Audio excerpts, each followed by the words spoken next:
일반적으로 물개, 탄, 포도주 이렇게 해서 이것들을 돌려가면서 먹고 시편을 인용해서 찬양을 합니다.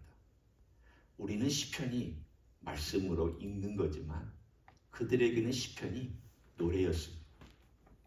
그러니까 유대인들이 가지고 있는 이 시편의 노래를 성찬식 때 노래합니다. 그리고 나서 또 식사를 하고 그 다음에 기도를 또 합니다. 그들이 우리의 예배 형태하고 참 비슷하게 성찬식은 아니지만 6월절 그 예식이라는 것을 모든 유대인들은 다 자기 집에서 식구들과 함께 갔습니다. 그리고는 출애굽의 그 사건을 자기 자녀들에게 다시 상기시켜 줍니다. 그때 이랬다.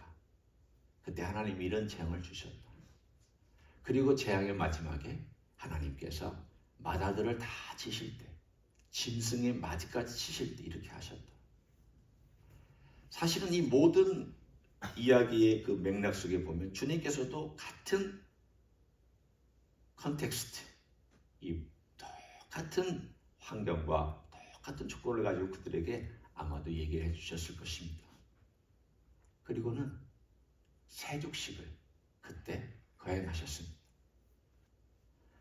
그리고 나서 우리가 알고 있는 성찬식, 식사가 되어 있고 세족식을 하시고 그리고 그 세족식이 끝나면서 성찬식을 하시고 그리고 마지막에 마무리를 하시고 이 따뜻한 분위기 속에서 주님은 자기 제자들을 사랑하고 섬기는 일에 1초도 아끼지 아니하고 사용하셨습니다. 아주 마치 그 주도 면밀한 부모가 자기 자식을 위해서 빈틈없이 모든 걸 다 준비를 해놓고 마치 생일잔치를 하나하나 그 좋은 의미 있는 시간을 만들어주기 위해서 애쓰는 그 엄마나 아빠처럼 예수님은 그렇게 이 모든 시간을 다 할애해서 쓰셨습니다. 이때만 해도 예수님과 제자들은 친밀함을 느꼈다. 참 좋다. 이렇게 예수님하고 식사하니까 얼마나 좋냐. 또 예수님이 주시는 이 귀한 메시지가 얼마나 우리들에게 명확하게 들어오느냐. 그리고는 식사가 끝나자마자 시편의 노래를 부르면서 감람산으로 갔다라고 되어 있습니다. 분명히 우리가 한 절에 나오는 30절에 보면 이에 그들이 찬미하고 감람산으로 나아가니라. 그러니까 이때까지만 해도 찬미가 있었습니다. 시편을 노래하면서 같이 가는 분위기가 있었습니다. 그런데 감람산에 도착하자마자 분위기가 확 바뀌었습니다. 주님께서 제자들 무리들을 한 곳에 떨어뜨려 놓고 여기서 기도해라. 그리고는 3명을 데리고 좀 더 가까이 가서 그들을 떨어뜨려 놓고 너희들 깨어서 기도해라. 나와 함께 기도하자. 그리고는 주님께서 겟세마네 동산이라고 이름한 곳에서 기도를 시작하셨습니다. 겟세마네 동산이란 즙을 짜는 틀에 즙을 짜는.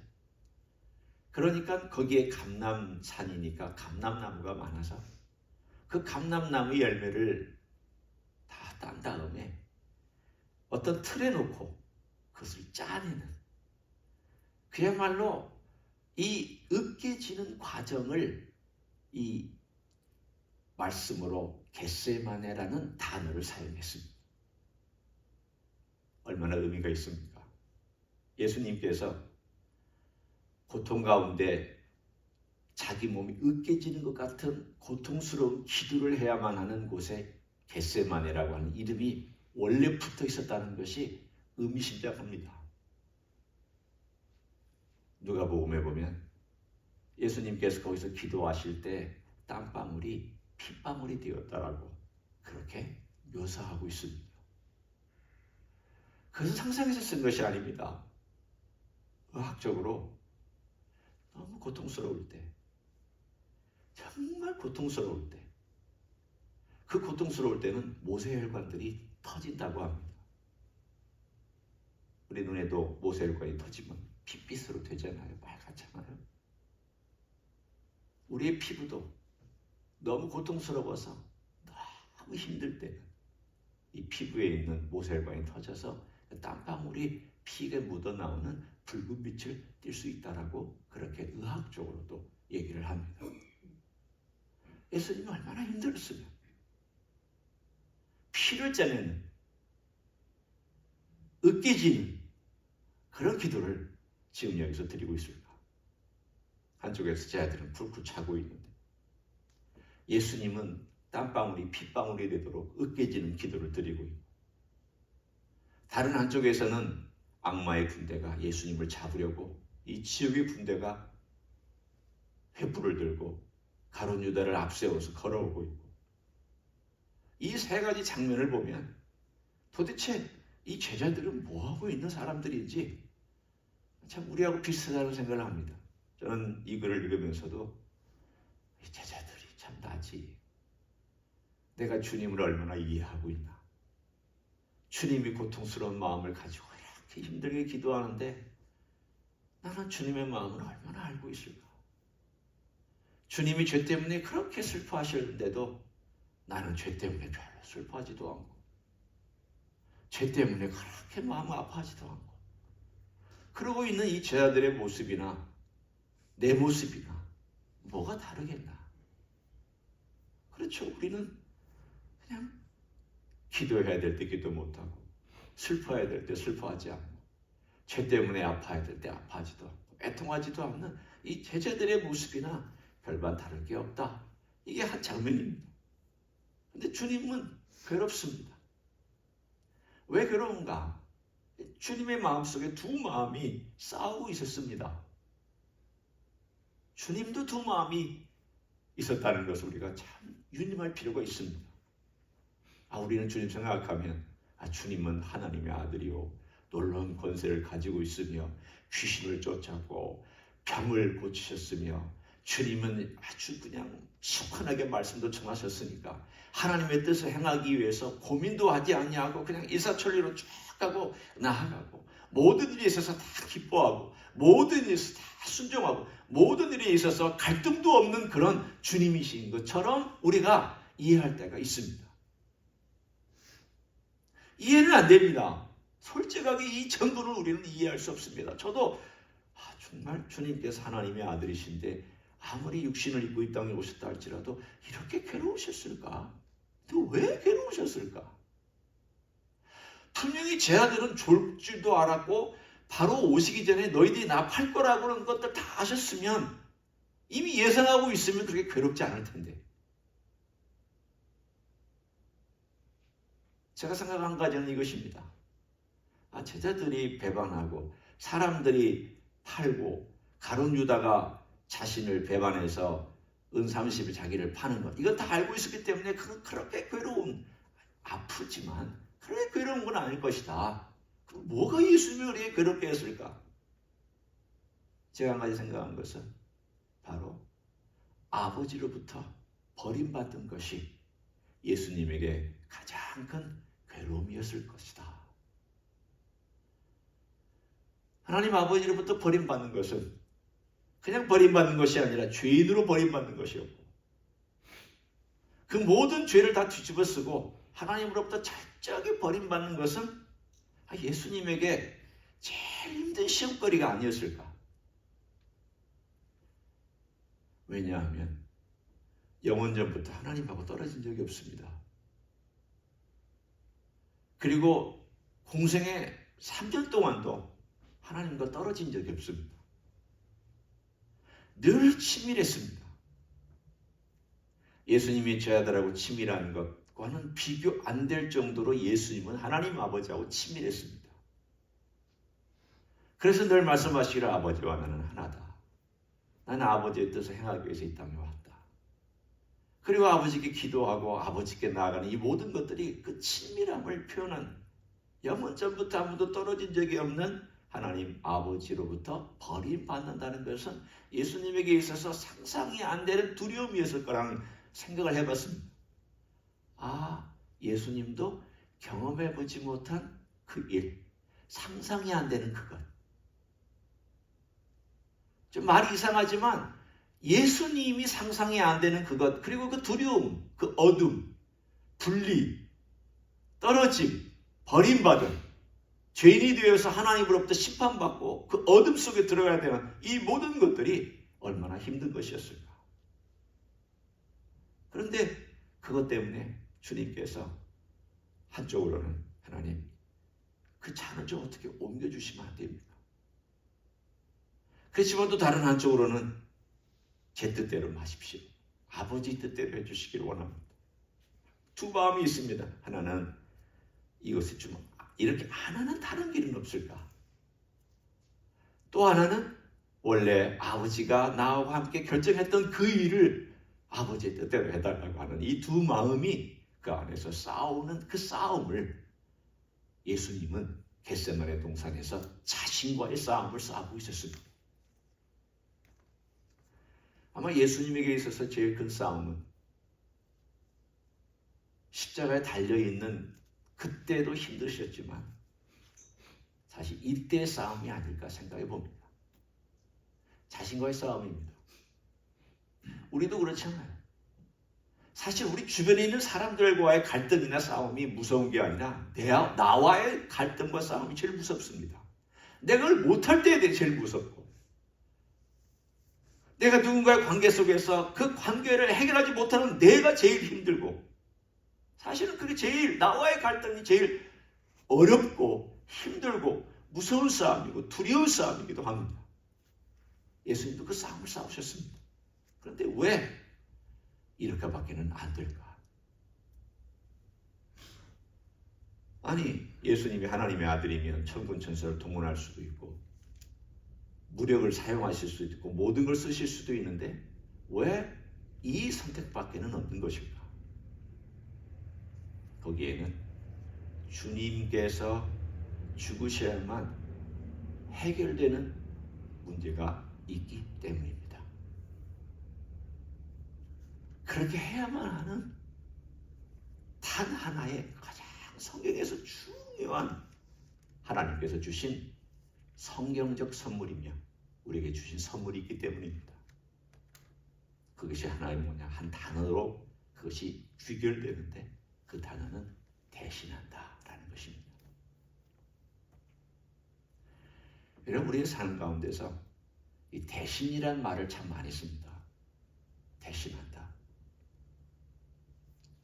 게임할 때도 어떤 선수가 다치면 다른 선수를 대신 집어넣습니다. 어떤 경우는 대신 들어간 선수가 이 선수보다 잘할 때도 있고 역할을 더 훌륭하게 해낼 때도 있습니다. 그렇지만 대신한다는 것이 우리 삶 가운데서 굉장히 빈번하게 사용되는 개념이고 단어입니다. 제가 아팠을 때도 색전술이라는 화학치료를 한 6번 받으면서 저를 담당했던 주치의사가 입버릇처럼 얘기를 했습니다. 간 이식을 좀 깊이 생각하십시오. 그래서 제 아내가 자원해 주었기 때문에 아내의 간을 자세히 검사했고 심지어는 구멍을 뚫어서까지 아내의 간에 어떤지 검사까지 했습니다. 그리고는 사실은 한 3년 지나면서 그런 검사를 다 하고 4년쯤 돼서 이제는 간 이식을 하는 게 좋을 것 같다라는 어떤 시간이 다가올 때 다 검사도 마치고 모든 준비를 다 했습니다. 그렇지만 하나님께서 다른 피할 길을 주셔서 그것이 아니라 제 간을 잘라내도 살 수 있겠다라는 그러한 의학적인 소견이 있어서 간 절제술을 받고 제가 이렇게 지금까지 건강하게 살 수 있는 그런 또 다른 선택을 갖게 되었습니다. 참 하나님의 은혜죠. 암이 줄어들어서 잘라내고 그 간을 가지고 살아갈 수 있게끔 다른 길을 열어주셨습니다. 그렇지만 여러분 한번 상상해 보십시오. 간 이식 받은 사람들은 자기 간을 다 잘라냅니다. 그리고 남의 간을 받아서 그 간에 자기 몸에 붙입니다. 아내 같은 경우 만약에 저에게 줬더라면 60%를 잘라서 저를 주고 40%를 가지고 아마 살아가는 그런 삶이 되었을 겁니다. 그러면 어떻게 되느냐? 제 간은 없어지고 아내 간이 들어와서 제 몸에 붙어서 제 것을 대신하고 제 생명을 살리는 역할을 하게 될 것입니다. 의학적으로도 대신한다는 것이 사용됩니다. 대체하다, 대신한다. 이건 우리의 삶 가운데서 많은 영역에서 일어나고 있는 일들입니다. 하나님께서 왜 이런 대신한다는 것을 일상 삶 속에서도 있게 하셨고 우리의 의학적인 부분에서도 있게 하셨는지 이 개념이 성경에 보면은 그대로도 나타납니다. 신학적으로도 신앙적으로도 나타납니다. 죄 지은 인간이 하나님께 나올 때 그냥 오지 마라. 그냥 오지 마라. 꼭 피를 가지고 와야 한다. 그래서 양을 잡고 염소를 잡고 비둘기를 잡고 소를 잡았던 이유가 그 피가 없이는 하나님을 만날 수 없었기 때문입니다. 인간이 죽어야 될 자리에 양이 죽었습니다. 하나님은 이 대신한다는 것을 사람들에게 각인시켜 줬습니다. 율법 이전에도 하나님 그거 요청하셨습니다. 제사 요청하셨습니다. 율법 이후에는 더 명확하게 말씀하셨습니다. 이런 잔재는 유대인이 아닌 동양 사람들이나 다른 나라에도 그 잔재들 문화 속에 남아 있습니다. 왜 하나님께서 대신하는 걸 말씀하셨느냐? 오늘 이 사건 그리고 우리가 경험한 사건을 위해서 그렇게 하셨습니다. 너희들 죽어야 되는데 네가 죽는 대신 내가 내 아들을 죽인다. 네가 저주받아야 되는데 그 대신 내 아들이 저주받는다. 예수님 입장에서는 인류를 위해서 내가 죽어야 되는데 인류를 위해서 다른 길은 없습니까? 다른 길이 없습니다. 왜? 인류 안에는 여러분과 제가 다 들어있고 모든 인류가 다 들어있고 죄 지은 모든 인생들이 다 들어있는데 누가 나를 대신할 수 있습니까? 대신할 수 있는 인생이 없습니다. 그러니까 오로지 그냥 모든 책임은 다 누구에게 가느냐? 예수님의 어깨 위에 올라가 있습니다. 그분 외에는 대신할 수 있는 존재가 없으니까. 그러니까 이게 너무 무겁습니다. 아버지의 뜻은 분명하고 내가 대신해서 이 길을 걸어가야 되는데 그 가는 길은 너무 힘들고 어렵고 고통스럽고 버림받아야 되고 이 길을 걸어가야 되는 이 힘든 싸움을 우리 주님은 결국 겟세마네 동산에서 자신과의 싸움에서 이기셨습니다.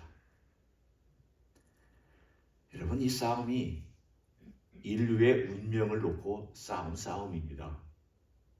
여러분이 겟세마네 동산을 볼 때마다 저는 이 겟세마네 동산의 싸움을 이렇게 별명을 붙이고 싶습니다.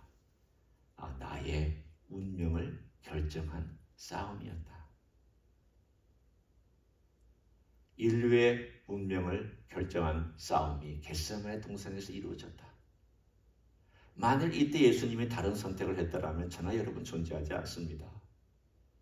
그런데 여기서 예수님이 아버지의 뜻을 선택한 순종의 결정을 하셨고 그 싸움에서 이기셨기 때문에 여러분이나 제가 오늘 이 자리에 있는 줄로 믿습니다. 이 싸움은 우리를 대신하기 위한 힘든 싸움 예수님 싸워주셨고 그리고 오늘 본문에 있는 것처럼 45절과 46절에 다 이 모든 것을 기도하신 후에 마음을 다 정리하신 후에 그것을 받아들이고 있는 듯한 메시지가 바로 45절과 46절입니다. 저는 이것이 승리의 메시지로 들립니다. 한번 들어보십시오. 그렇게 들으시는지 여러분도. 이에 제자들에게 오사 이르시되 이제는 자고 쉬라. 싸움이 끝났다는 뜻입니다. 내가 다 싸웠다. 그리고 앞으로도 내가 싸울 텐데 너희들 이제 쉬도 된다. 보라 때가 가까이 왔으니 인자가 주인의 손에 팔리느니라. 46절 일어나라 함께 가자. 여러분 거기서 일어나라 라고 하는 이 말이 어떻게 들리십니까? 나 이제 결정했고 아버지의 뜻을 다 받아들이고 내 싸움 다 싸웠고 나는 이제 이 길을 걸어가기로 작정했다. 일어나라. 자기 하시는 말씀이기도 하고 제 아들에게 하시는 말씀이기도 합니다. 일어나라. 이제 난 간다. 내 길 간다. 인류를 위해서 이 길 간다. 나는 내 사랑하는 내 백성을 위해서 내가 기꺼이 죽겠다. 이 죽음의 길을 나밖에는 못 가는데 나는 이제 이 길을 기꺼이 순수히 가기로 마음먹었다. 겟세마네 동산은 흔들리는 진동이었지. 땀방울이 핏방울이 되는 진동이었는데 이 진동이 다 끝난 다음에 예수님은 평정심을 다잡고 그리고 기꺼이 이 고난의 길을 걸어가는 바로 그 고난의 길이 일어나서 의도적으로 걸어가는 자발적으로 걸어가는 길이 되었습니다. 내가 자발적으로 의도해서 앞장서서 나는 이 길을 걸어간다. 인류를 위해서 내가 그렇게 하겠다. 너희를 위해서 그렇게 하겠다. 기꺼이 이렇게 하겠다. 저는 예수님의 강렬한 의지를 이 한 단어에서 찾을 수 있습니다. 오늘도 아마 주님은 우리에게 말씀하실 겁니다. 이렇게 말씀하실 겁니다. 내가 그것을 또 반복한다 할지라도 나는 똑같은 결정을 내렸을 것이다. 나는 너를 위해서 똑같은 결정을 내렸을 것이다. 내가 이거 해야 된다면 나는 너를 위해서 똑같이 그렇게 이 길을 기꺼이 걸어가는 결정을 내렸을 것이다. 이것이 우리 주님께서 우리에게 주시는 사랑의 메시지인 줄 믿습니다. 그 귀한 메시지가 오늘 이 아침에 여러분의 심령에 와닿고 기도하는 가운데 그런 메시지를 묵상하고 우리 주님을 위하여 내 일생을 어떻게 살아갈까 고민하는 귀한 하루가 되시기를 예수님의 이름으로 간절히 축원합니다. 기도하겠습니다. 이 시간 동성으로 기도합니다. 겟세마네 동산은 예수님의 몸이 쥐어짜여진 그 틀 속에서 예수님의 마음이 쥐어짜여진 그러한 장소였습니다. 거기에서 예수님은 땀방울이 핏방울이 되도록 기도하셨습니다.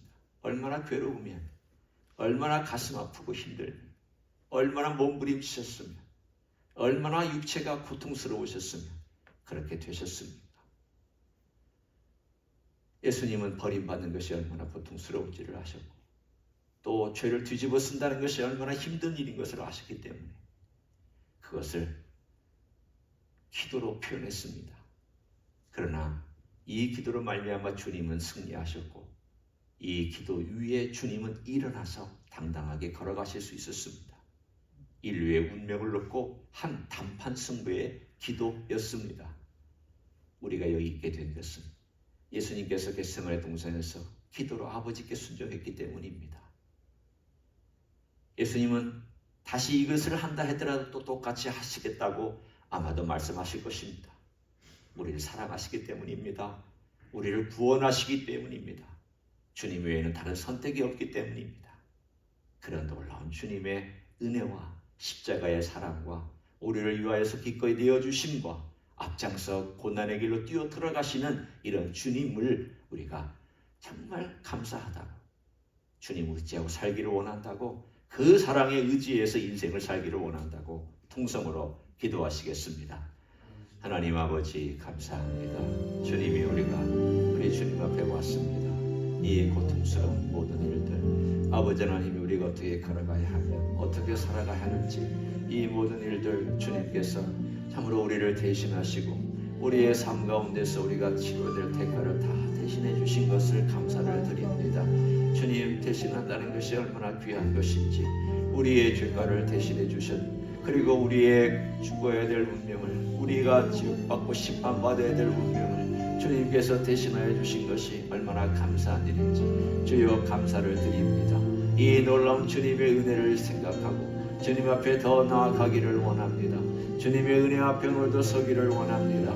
주님께서 나를 위해 기꺼이 그 길을 걸어가시고 일어나 가자고, 일어나 걸어가자고, 고난의 현장으로 뛰어 들어가자고, 자기 스스로 일어나시며 나를 위하여서 피 흘리시고 나를 위하여서 고난을 받으시고 나를 위해서 기꺼이 그 길을 걸어가신 주님을 찬양합니다.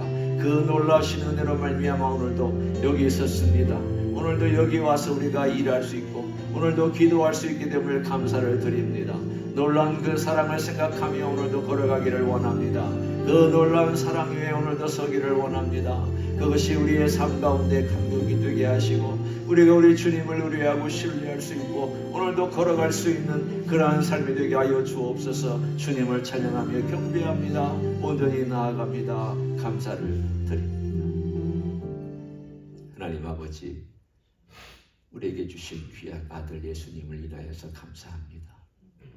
이 땅에 오셔서 공생애를 사시고 공생의 마지막 순간에 아버지로부터 버림받을 것을 생각하여 고통스럽게 겟세마네 동산에서 기도하셨습니다. 육신을 갖고 계시기 때문에 고통스러우셨을 것이며 그가 아버지로부터 분리될 것을 생각하며 고통스러우셨을 것입니다. 주님, 그 고통이 얼마나 깊은 것인지 감히 제자들은 상상하지 못했지만 예수님은 상상할 수 있었고 알 수 있었기 때문에 더 고통스러우셨을 것입니다. 그러나 주님은 기꺼이 우리를 사랑하셔서 우리를 위하여 죗값을 지불하시고 주님 외에는 다른 길이 없었기 때문에, 주님 외에는 다른 선택이 없었기 때문에, 주님 외에는 다른 방법이 없었기 때문에 기꺼이 그것을 받아들여 주심을 감사를 드립니다. 내가 죽어야 될 자리에서 주님은 죽으시고 내가 저주받아야 될 자리에서 대신 받으셨습니다.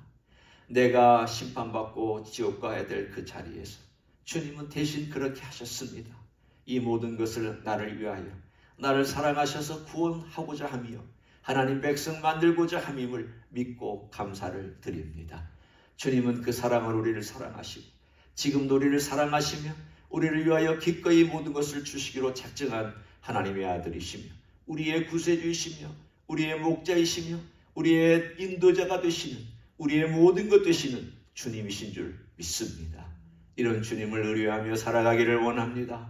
이런 주님의 놀라운 사랑을 더 깊이 체험할 수 있는 하나님의 종들이 되기를 원합니다.